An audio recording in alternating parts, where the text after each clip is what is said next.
Jamais sans la grâce, une dévotion matinale proposée par l'Église évangélique de la grâce en collaboration avec l'Institut théologique de Cotonou.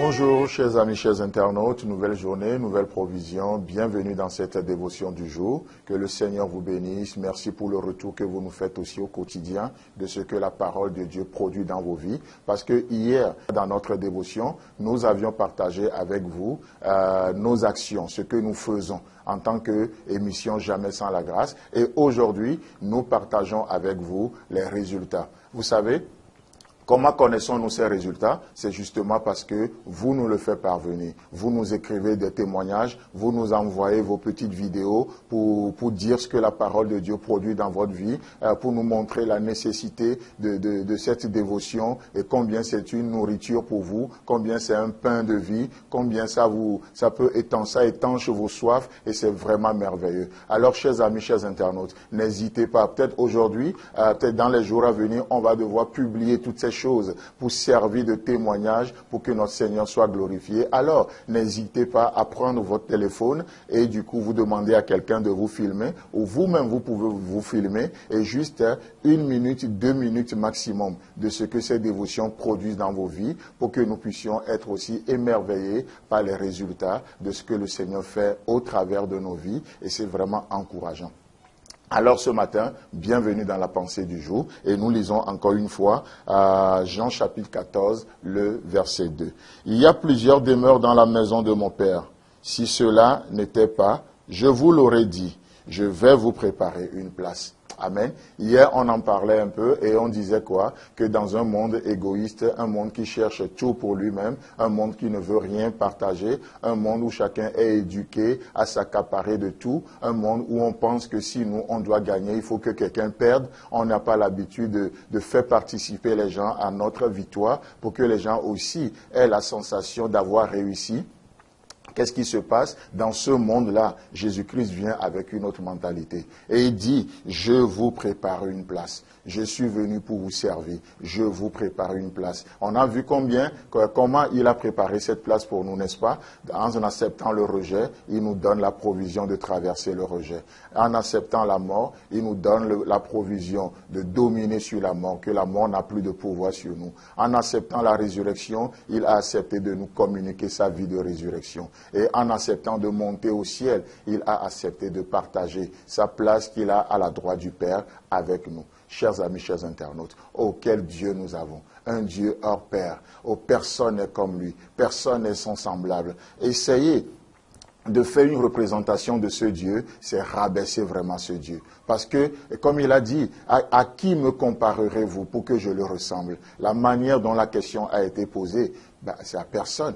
Personne n'est son camarade, personne n'est son semblable. Il est unique en son genre, dans sa manière d'agir, dans sa manière de nous aimer, dans sa manière de faire des choses pour nous et avec nous, dans sa manière même de nous parler. Oh, c'est vraiment beau. Laissez-moi juste ce matin utiliser cette image que nous trouvons dans la Bible. Vous savez, lorsque ce roi fou va jeter ces 3 jeunes hommes hébreux dans la fournaise ardente, sous prétexte que ces jeunes hommes ne voulaient pas s'humilier pour l'adorer. Vous savez, ça c'est ce que le monde fait, comme je le disais tantôt. Tout est à nous, la gloire, on veut s'accaparer de tout. Et ces jeunes hommes, ils savent faire la part des choses. À Dieu ce qui est à Dieu, à César ce qui est à César. Oh, l'honneur au roi, mais l'adoration à Dieu. Amen. L'honneur au roi, l'honneur aux autorités, double respect même, mais on n'est pas appelé à adorer qui que ce soit. Et ce roi veut s'accaparer de ce qui doit revenir à Dieu. Ce roi veut s'accaparer de la gloire qui doit aller à Dieu. Et ces jeunes hommes ont tenu ferme. Et qu'est-ce que le roi va faire?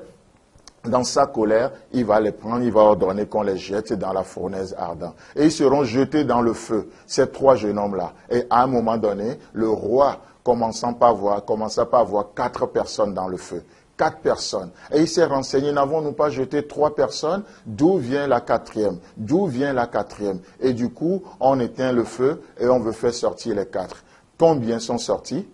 Les 4 ne sont pas sortis. Les 3 jeunes hommes sont sortis, mais la 4e personne n'est pas sortie. Et vous savez, la 4e personne a l'aspect du Fils de Dieu. La 4e personne, c'est Jésus-Christ lui-même. Et c'est pourquoi je crois sincèrement que même dans le feu, il prépare une place pour nous. Dans les épreuves, il prépare une place pour nous. C'est pourquoi, plutôt Ésaïe peut promettre en disant, si vous traversez le feu ne vous brûlera pas. À l'instar de ces 3 jeunes hommes, vous traversez le feu ne vous brûlera pas. Vous savez pourquoi? Parce qu'il a préparé une place pour vous dans le feu. Vous traversez les eaux ne vous submergeront pas. Vous savez pourquoi? Parce que la 4e personne est dans les eaux. Est dans ces eaux qui se déchaînent, qui ravagent tout sur leur passage. Nous avons la présence de la 4e personne qui prépare toujours une place pour nous. Raison pour laquelle il n'est pas sorti du feu. Parce qu'il t'attend, parce qu'il m'attend. Sa présence dans les épreuves. Que le Seigneur vous bénisse. C'est tout le temps que nous avons. Si vous avez aimé cette dévotion, parlez-en à vos amis. Parlez-leur du message de la grâce et de ce qu'il fait dans vos vies. Pour un sujet de prière, une question ou plus d'informations, contactez-nous. Téléphone 64 88 35 87 ou 96 42 69 05 ou par WhatsApp au 94 75 80 20.